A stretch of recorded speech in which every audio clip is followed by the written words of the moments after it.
날마다 쓰는 나의 신앙일기 TV 데일리 큐티 남의 향기입니다. 오늘은 히브리서 12장 1절 11절부터 13절을 묵상하겠습니다. 무릇 징계가 당시에는 즐거워 보이지 않고 슬퍼 보이나 후에 그로 말미암아 연단받은 자들은 의와 평강의 열매를 맺느니라. 그러므로 피곤한 손과 연약한 무릎을 일으켜 세우고 너희 발을 위하여 곧은 길을 만들어 저는 다리로 하여금 어그러지지 않고 고침을 받게 하라. 징계는 잘못을 바로잡고 올바르게 행동하게 하기 위해 주어지는 것입니다. 그러므로 믿는 유대 그리스도인들이 받고 있는 고난을 징계라고 한다면 그것은 그들에게 있는 잘못이나 비뚤어진 것을 바로잡기 위해 주어진 것이라고 생각할 수 있습니다. 사람들의 기준으로는 별것 아닌 작은 잘못들, 좋지 않은 습관, 언어 행실 등을 하나님의 기준으로 볼 때 그것조차도 우리에게서 버려야 할 불순물이나 찌꺼기가 될 수 있습니다. 하나님은 우리를 거룩하게 만들기 원하십니다. 베드로전서 1장 15절과 16절은 오직 너희를 부르신 거룩한 이처럼 너희도 모든 행실에 거룩한 자가 되라.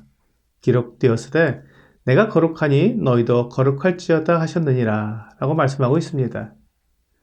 우리는 물론 하나님처럼 모든 행실에서 거룩하게 될 수 없습니다. 하지만 하나님께서 우리를 그렇게 거룩하게 만들기를 원하신다는 것은 분명합니다.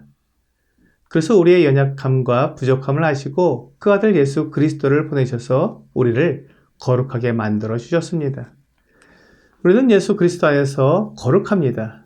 그래서 우리를 거룩한 물이라는 뜻의 성도라고 부릅니다. 고린도전서 1장 2절은 고린도에 있는 하나님의 교회 곧 그리스도 예수 안에서 거룩하여지고 성도라 부르심을 받은 자들과 또 각 처에서 우리의 주 곧 그들과 우리의 주 되신 예수 그리스도의 이름을 부르는 모든 자들에게라고 말씀하고 있습니다. 성도는 예수 안에서 이미 거룩해진 사람들입니다. 그러므로 우리의 모든 행실에서 거룩한 자가 되라고 말씀하시는 것입니다. 우리의 신분이 거룩한 자이기 때문에 우리의 행실도 그에 걸맞게 거룩하게 행하라는 것입니다. 이것은 마치 왕이 그의 아들인 왕자를 가르칠 때 너는 왕자다. 그러므로 모든 행실에 왕자답게 행동해야 한다 라고 말하는 것과 같습니다. 그리고 왕자가 왕자다운 행실을 하지 못했을 때 왕은 그 아들을 징계할 것입니다. 그것은 왕자를 미워해서가 아니라 왕자를 왕자답게 만들기 위한 아버지의 사랑의 표현입니다. 왕자를 왕자답게 만드는 것이 아버지인 왕이 그 아들에게 해줄 수 있는 가장 큰 선물이며 사랑입니다. 하나님께서 성도를 성도답게 만들어 주시는 것은 하나님께서 우리에게 주시는 가장 큰 선물이며 사랑입니다. 그리고 우리에게 성도라는 완벽한 신분을 주시기 위해 그 아들 예수 그리스도를 내어주셨습니다. 오늘 본문 11절은 무릇 징계가 당시에는 즐거워 보이지 않고 슬퍼 보이나 후에 그로 말미암아 연단받은 자들은 의와 평강의 열매를 맺느니라 라고 말씀하고 있습니다. 하나님께서 우리를 거룩하게 하시려고 주는 징계일지라도 그 징계를 받는 당시에는 즐겁지 않고 슬픕니다. 괴롭고 힘듭니다. 고난을 즐거워할 수는 없습니다. 그러나 그 고난의 결과가 무엇인지 알게 된다면 그것을 참고 견뎌낼 수 있을 것입니다. 하나님께서는 징계를 연단의 도구로 사용하십니다. 연단은 불순물을 제거하고 순도를 높이기 위한 과정입니다. 금은 녹는 온도가 1000도가 넘습니다. 은은 900도가 넘어야 녹습니다.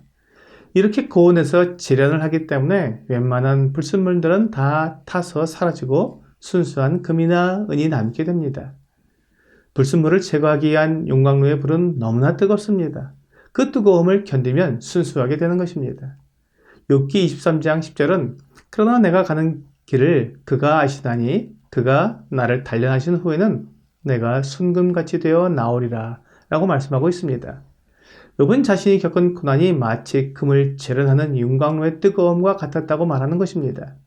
그렇게 괴롭고 고통스럽지만 그렇게 단련한 후에 그 결과는 순금같이 되어 나오게 됩니다.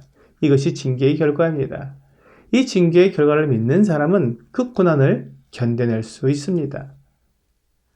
징계의 이유를 알지 못하면 불안하고 자신을 정죄하기 쉽습니다. 그러나 징계의 목적을 알고 그 결과를 믿게 되면 하나님을 믿고 자신을 맡길 수 있습니다. 이것이 하나님께서 우리에게 원하시는 자세입니다. 12절에서 그러므로 피곤한 손과 연약한 무릎을 일으켜 세우고 라고 말씀하고 있습니다. 징계를 받음으로 낙심하고 있는 것이 아니라 그 피곤한 손과 연약한 무릎을 일으켜 세워야 합니다. 우리가 징계의 결과를 알지 못했을 때에는 하나님을 오해하기 때문에 손에 힘이 빠지고 무릎이 약해집니다. 도저히 일어날 수 없을 것 같습니다. 그리고 모든 것을 다 포기하고 싶은 그런 마음도 듭니다. 예레미야 29장 11절은 여호와의 말씀이니라. 너희를 향한 나의 생각을 내가 아나니 평안이요 재앙이 아니니라. 너희에게 미래와 희망을 주는 것이니라 라고 말씀하고 있습니다. 하나님께서 유다를 바벨론 제국에게 멸망하게 하여 바벨론의 포로로 끌려가게 하실 것이었습니다. 유다의 제사장들과 선지자들은 하나님께서 유다를 이방 민족에게 파신다는 것을 인정하지 못했습니다. 그런 재앙을 하나님의 백성에게 내리실 리가 없다는 것입니다. 하지만 하나님은 유다를 그렇게 이방 민족에게 포로로 끌려가게 하셔서 그들에게 있는 우상 숭배를 제거해 버리실 계획이었습니다. 물론 그 후에 유다 백성들이 죄를 짓지 않은 것은 아니지만 그들은 우상을 버렸습니다. 하나님의 백성으로 살아가게 하시려는 하나님의 계획은 정확히 이루어진 것입니다. 하나님의 뜻을 알았던 선지자들은 하나님께 복종했고 하나님의 뜻이 온전히 이루어지기를 위해 기도했습니다. 그들은 하나님을 믿기에 불안하지 않고 평안했던 것입니다. 하나님께서 하시는 징계의 결과가 바로 이것입니다. 이제 우리는 징계를 통해 우리 주변을 정리하고 가는 길에 걸려 넘어질 것을 두지 않아야 합니다. 징계의 결과를 믿는다면 우리 앞에서 우리를 유혹하는 모든 것을 미련 없이 버릴 수 있을 것입니다. 하나님께서 우리를 향한 그 뜻을 나타내실 때 그것을 알고 순종해야 합니다. 욥기 42장 5절은 내가 주께 대하여 귀로 듣기만 하였사오나 이제는 눈으로 주를 배움나이다 라고 말씀하고 있습니다. 욥이 받은 고난의 결과로 주님을 뵙게 된 것입니다. 오늘의 적용 질문을 보겠습니다. 내가 영적으로나 인격적으로 성숙하기 위해 필요한 것은 무엇입니까? 우리가 하나님을 오해하면 하나님을 믿지 못하고 영적으로 성숙한 삶을 살지 못하게 됩니다. 우리를 사랑하시는 하나님의 사랑을 알고 믿는 것이 영적, 인격적 성숙의 기초가 됩니다. 오늘 하나님의 사랑을 믿고 하나님께서 우리를 징계하시는 그 결과를 믿음으로 영적으로 더욱 성숙해지는 여러분과 제가 되기를 주 예수님의 이름으로 기도합니다.